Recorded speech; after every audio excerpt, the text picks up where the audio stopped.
I'm Mira Nakashima, the daughter of George Nakashima, the designer craftsman who studied architecture. And I worked with him for 20 years before he passed away in 1990, and we've been working since his death. He had a stroke toward the end of his life, just 8 months before he passed away. And it amazed me that he built all of the buildings on the property, he built all the furniture that's in them, and he worked for I guess 50 years before he passed away. And the body of work that he produced in that time was just tremendous. I mean, just building all these buildings, designing and building and overseeing the building of everything on the property was an amazing thing. I mean, not to mention the fact that he made a whole lot of furniture in between. He combined his love for trees and wood with his love for architecture and started building furniture in Seattle in 1941. And when the war broke out in 1942, we were put into the camps on the Idaho desert. It was a tough situation for all of us, and they have renamed it not the internment but the incarceration, because we were basically incarcerated even though we were American citizens.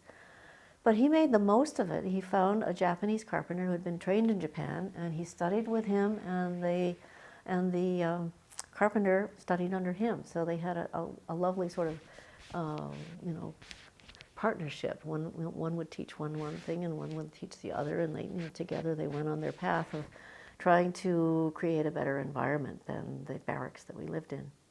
So that was Dad's real beginning, I think, in furniture.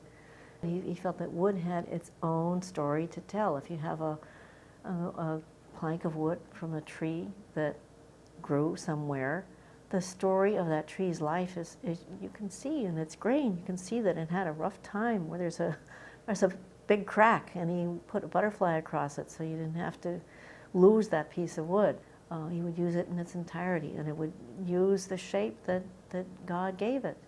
He used an oil finish because it's a penetrating finish, and you can see deep into the life of the tree, which if you use just a plastic finish on the outside, you don't get that pattern, you don't get that color, you don't get the design, you don't get the story of the tree. Dad first came up with the idea for altars for peace around 1984, and this logger who had been finding walnut logs for him for a number of years said, "Hey George, you wouldn't believe what I found." He said, "I found this most amazing log, the biggest American black walnut log I've ever seen in my life, and you got to have it." And so he had this dream, and I think the dream was maybe partly inspired by his experience at the ashram, and partly inspired by his experience during the war in the camps. But he dreamed he would make altars for peace for each of the continents of the world. And he felt that if people of all nations, of all faiths, and with any kind of problems could come together in a peaceful way on each of the continents of the world, that we would be that much closer to world peace.